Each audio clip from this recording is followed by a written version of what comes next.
In the last few hours, a dense and suffocating shadow has spread across the deck of the most advanced and expensive warship ever built by humanity, the USS Gerald R. Ford.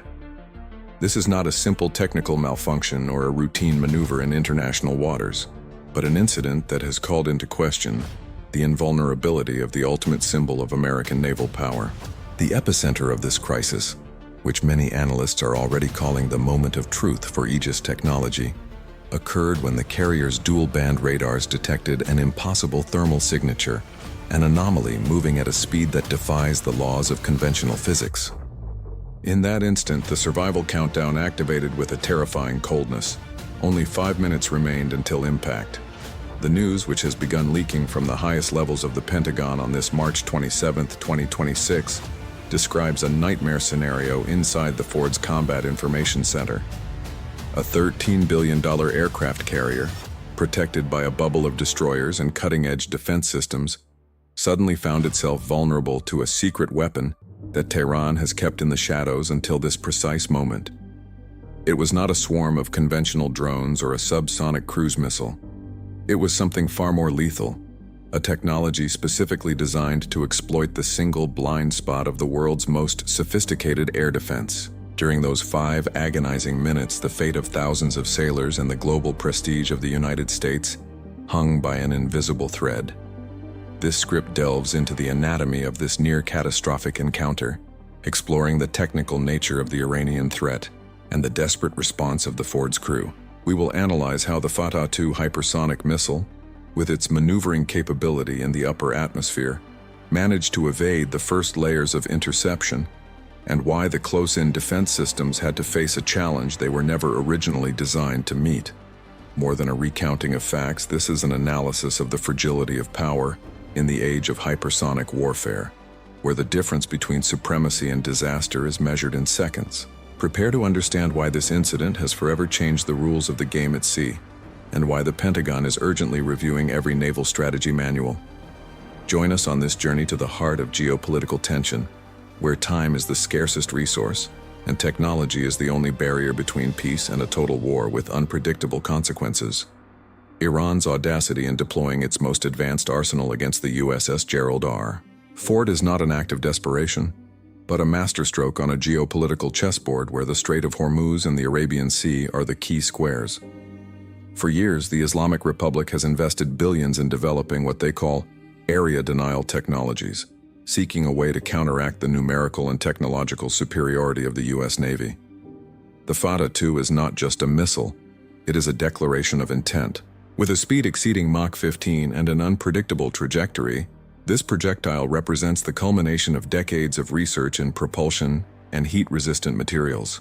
By targeting the Ford, Iran was not only seeking a physical impact, but a psychological one that would resonate in every capital in the world, demonstrating that no asset, no matter how costly, is beyond its reach. The incident began with a deceptive calm in the waters of the Arabian Sea, where the Ford strike group was conducting surveillance operations. The initial detection did not come from conventional radars, but from the infrared sensors of an early warning satellite that captured a massive thermal flash at an underground base in central Iran. In less than 60 seconds, the information was processed and transmitted to the Ford. But by then, the projectile was already in its hypersonic cruise phase. The 5-minute reaction window was not a generous estimate, but an absolute physical limit dictated by the attacker's speed. On the command bridge, the order was clear: activate all electronic warfare systems and prepare SM-6 interceptors, but the uncertainty surrounding the Fatah II's trajectory turned defense into a high-stakes gamble. This is the new face of naval warfare, a duel of algorithms and sensors where human error has been nearly eliminated, leaving only the cold logic of kinetic interception. The escalation of tension in the Arabian Sea is not a recent phenomenon, but the result of a technological chess game that has been unfolding for years, with each move by one side provoking a countermeasure from the other. The intensification of U.S. Navy patrols in the region under the pretext of safeguarding freedom of navigation was perceived by Tehran as a direct provocation, a show of force designed to intimidate and undermine its sovereignty. This perception is not unfounded. The constant presence of carrier strike groups such as the one led by the USS Gerald R. Ford, in the proximity of Iranian territorial waters, is seen by Iran as an existential threat, a reminder of past interventions, and a prelude to possible military action. For the Iranian government, the arrival of the American fleet was not interpreted as a simple regional security maneuver, but as a veiled declaration of war. Supreme Leader Ali Khamenei, in a statement laden with indignation, described the U.S. action as a hunting declaration and a brazen attempt at the physical removal of the head of a sovereign state. This rhetoric, though familiar, took on new weight in the context of the Ford crisis. The public response was swift. Tens of thousands of Iranians, mobilized by a sense of nationalism and resistance, took to the streets of Tehran, Mashhad, and other major cities. Banners reading "Death to America" and "The Ford is a luxury target" echoed the sentiment of a people who, despite deep internal divisions, united against a perceived external threat. State television, meanwhile, broadcast Khamenei's speech on a loop, in which he promised to fight to the last bullet and turn the Arabian Sea into a graveyard for invaders, rhetoric designed to galvanize domestic support and send a signal of intransigence to Washington. This Iranian mobilization, however, was not limited to protests and speeches. In direct response to the growing American military presence, Iran launched three-day military exercises in the Gulf waters and the Arabian Sea under the code name Great Prophet 18. These maneuvers, which included the participation of several Islamic Revolutionary Guard Corps units, including the IRGC Navy and IRGC Aerospace Force, were presented as a demonstration of defensive capability and a warning that the country would not be an easy target. Fast attack boats armed with anti-ship missiles, suicide drones, and coastal defense systems were deployed. The official Iranian rhetoric, amplified by state media, emphasized national sovereignty and the right to self-defense against what they considered imperialist aggression. The tension in the air was almost palpable, and the world watched with apprehension, aware that any miscalculation could turn this rhetorical and military escalation into a conflict of unpredictable proportions. With every approaching ship, with every increasingly sharp declaration, the Arabian Sea was transforming into a chessboard where the moves were calculated, but the consequences uncertain. And in this scenario of uncertainty, Iran's ability to execute a simulated attack, even if brief, has redefined the rules of the game, demonstrating that asymmetry can be a powerful tool in the hands of a determined adversary. The lesson for Washington is clear. Technological superiority alone does not guarantee full control of maritime choke points, especially when the adversary is willing to take calculated risks and exploit the inherent vulnerabilities of a high-cost defense strategy. Freedom of navigation now comes at a much higher price, and the world is only beginning to understand the implications of this new reality. The question echoing through the corridors of the Pentagon is, how many more 5-minute moments can the world afford before the situation becomes irreversible? The war of narratives in this context has become just as crucial as the military confrontation. Iran, through its state media and social networks, has presented the incident as a legitimate act of defense of its sovereignty and a response to American imperialist aggression. Iranian television has broadcast images of its naval forces escorting captured tankers, glorifying the victory over the U.S. Navy and reinforcing the image of a strong and defiant Iran. This narrative seeks to galvanize domestic support, project power at the regional level, and delegitimize Washington's actions before the international community. The victory of having put the Ford on the defensive has become a symbol of resistance against Western hegemony. On the other side, Washington has struggled to control the narrative. The White House and the Pentagon have downplayed the incident, calling it a temporary disruption and emphasizing the eventual restoration of freedom of navigation. However, the image of the U.S. Navy taking so long to respond to an Iranian threat has been a significant blow to its credibility. Western media, though critical of Iran, have also begun questioning the effectiveness of the American strategy in the region. The battle for global public opinion is being waged in real time, with each side attempting to shape the perception of events for its own benefit. Disinformation and propaganda have become powerful weapons, capable of influencing politics, markets, and the morale of populations. In this new era of conflict, truth is often the first casualty, and the winning narrative can determine the course of events even more than brute force on the battlefield. The Arabian Sea is not just a naval battlefield, but also an information battlefield, where perceptions are just as important as missiles and drones. In Washington, the news that the USS Gerald R. Ford was targeted by an Iranian secret weapon was not received with indifference but with a mixture of tactical relief and a deep strategic alarm that resonated through the corridors of power. The Pentagon, in particular, watched with grave concern as Iran boldly attempted to strike an American carrier strike group with hypersonic technology. Reports from Pentagon officials indicated that American ships had already begun intensive surveillance operations, but the positive detection and subsequent defensive response proved more complex than anticipated. This action, though publicly justified as a necessary measure to ensure the safety of navigation and prevent surprise attacks, carried an implicit message of warning and an unprecedented demonstration of technological force. Yet behind the scenes, a far larger and more complex question loomed over the American capital. Would the United States risk an irreversible escalation if Iranian forces decided to respond to this humiliation with a direct attack? The Wall Street Journal, citing sources on the National Security Council, revealed that in private, then-President Trump had considered an aggressive response scenario in the event of any hypersonic incursion. However, his advisors reportedly warned about the catastrophic consequences if an American aircraft carrier were accidentally sunk during defensive maneuvers.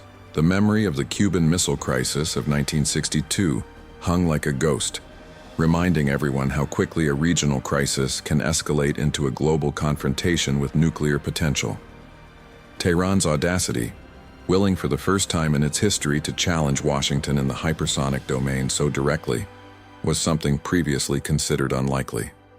This paradigm shift, according to experts at the Center for Strategic and International Studies, signals that Iran is transitioning from a coastal defense policy to one of global power projection, seeking to deny access to the waters of the Arabian Sea. The Ford, with its cutting-edge systems and strategic positioning, has become the focal point of this new and dangerous strategy. Meanwhile, the crisis reverberated in other global capitals. Within NATO, the debate was intense and revealed deep divisions over how to handle naval aggression in the Middle East. According to Politico, in the corridors of Brussels, allies failed to reach a consensus on whether to openly support the US's aggressive defensive tactics. The United Kingdom and Poland, aligned with Washington's harder line, insisted on the need for a collective response to keep commercial routes open. Germany and France, on the other hand, adopted a more cautious stance, fearing that such tactics could provoke Iran into a total closure of the strait.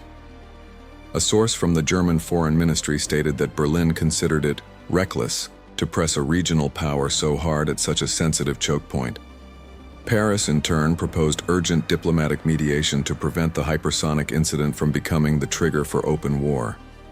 This division within NATO underscored the complexity of the situation and the reluctance of some European powers to engage in a direct confrontation with Iran over an issue they considered highly risky for global energy stability. In the Middle East, opinions were equally divided and fraught with tension. According to Al Jazeera, Saudi Arabia and the United Arab Emirates officially expressed concern over the militarization of the Arabian Sea's waters, but avoided directly condemning Iran so as not to close the door to a possible de-escalation. In contrast, countries such as Israel and Bahrain applauded American firmness, arguing that Iranian audacity had to be checked before its missiles could seriously threaten commercial traffic. This regional polarization reflected the influence of different geopolitical blocs and the complexity of international relations in a region where the balance of power is extremely fragile.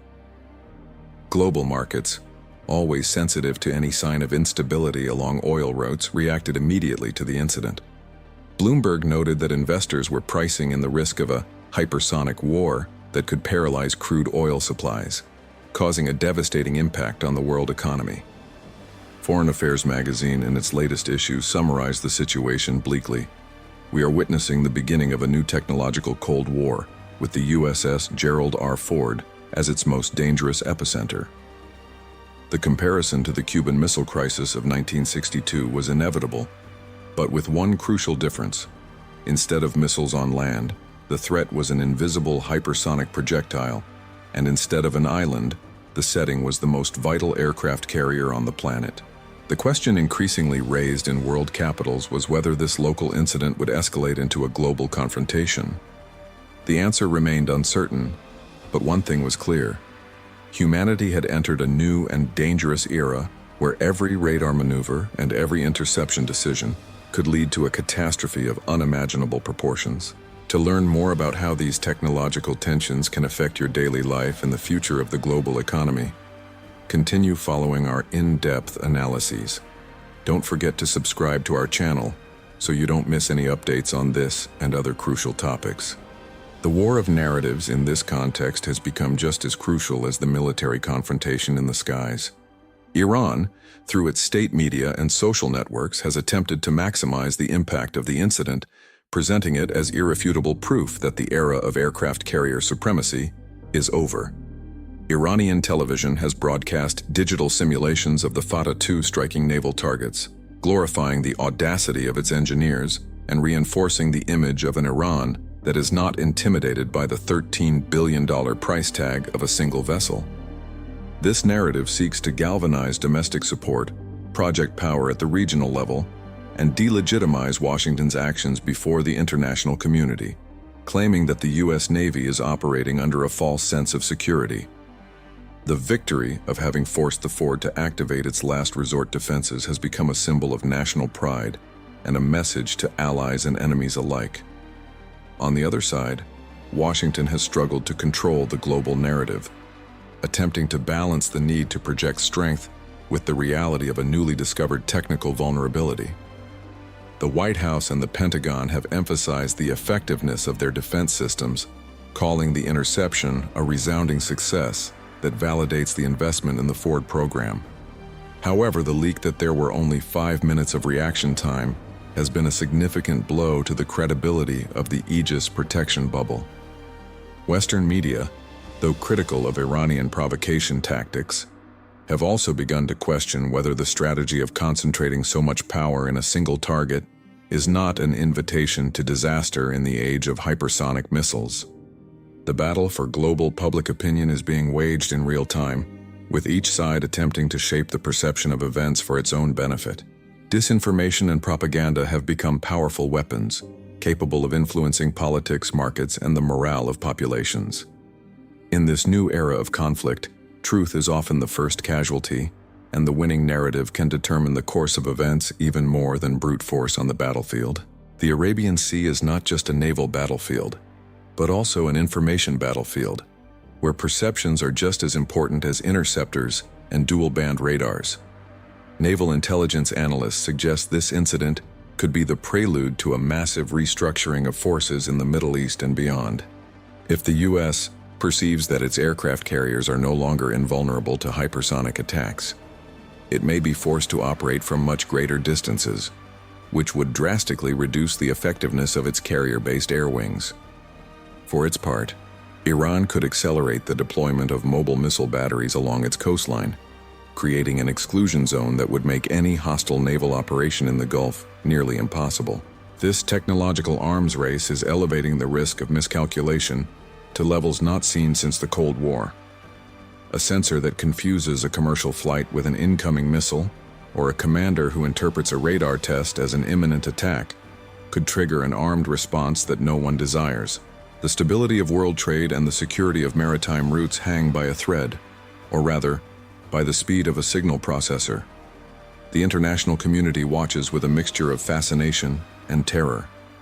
Nations that depend on the constant flow of energy through these waters have begun seeking strategic alternatives, anticipating that a hypersonic conflict could close commercial routes within minutes.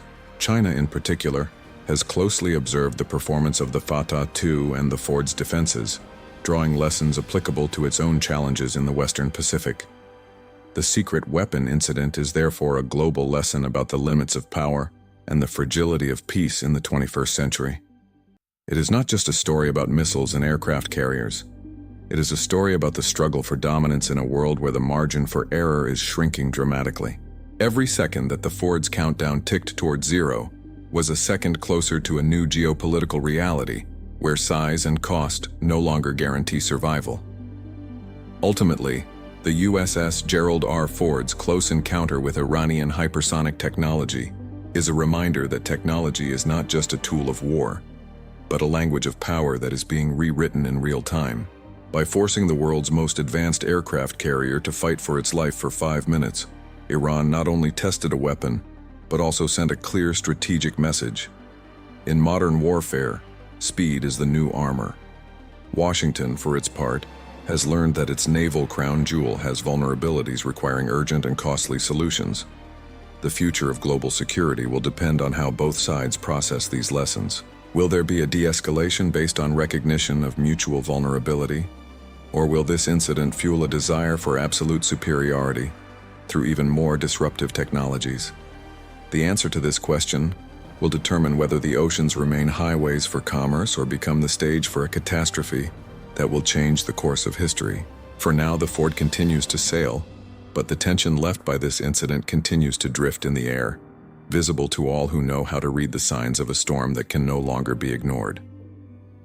Stay informed, because on the chessboard of world geopolitics, the next move could be the decisive one. Visit our portal for more exclusive analyses, and don't miss a single detail of this evolving crisis that is redefining power at sea. The depth of this technical analysis reveals that the Ford's dual-band radar, DBR system, though revolutionary, faced a phenomenon known as plasma blackout. When an object travels at hypersonic speeds, the air around it ionizes, creating a plasma layer that can absorb or distort radar waves. This is the secret behind the Fata 2's partial invisibility. During those 5 critical minutes, the Ford's operators had to rely on trajectory prediction algorithms and electro-optical sensors to maintain target lock. This technical vulnerability is what worries naval engineers the most, as it suggests that even with the best technology, there are physical limits that the enemy is learning to exploit. The race to develop directed energy interceptors, such as high-powered lasers, has now become the top priority for the Pentagon, seeking a defense that travels at the speed of light to counter threats traveling at 15 times the speed of sound. The world stands on the brink of a revolution in defensive warfare, and the Ford incident has been the necessary catalyst for this historic change. In conclusion, the USS Gerald R. Ford's incident with Iran's secret weapon is not just an isolated event in the Arabian Sea, but the symptom of a tectonic shift in the global balance of power. The era in which a single aircraft carrier could project unchallenged force over an entire nation is coming to an end, replaced by a far more complex and dangerous reality where technological asymmetry is the norm. The lesson of those 5 agonizing minutes is that national security can no longer be based solely on the size and cost of military assets, but on agility, redundancy, and the ability to adapt to threats that evolve at hypersonic speeds. Washington now faces the dilemma of continuing to invest in $13 billion luxury targets or diversifying its naval force towards smaller, more numerous, and more expendable platforms. Meanwhile, Tehran has demonstrated that with a fraction of the U.S. defense budget, it can checkmate the crown jewel of the American Navy. The future of world peace will depend on how the great powers navigate these turbulent waters, where technology is both a shield and a sword, and where reaction time has become the most valuable currency of modern geopolitics. The hypersonic storm is only just beginning, and the world must be prepared for the consequences of a sea that no longer has absolute masters. This is the new world order, forged in the heat of plasma and the speed of Mach 15, where the next 5 minutes could change the course of civilization forever.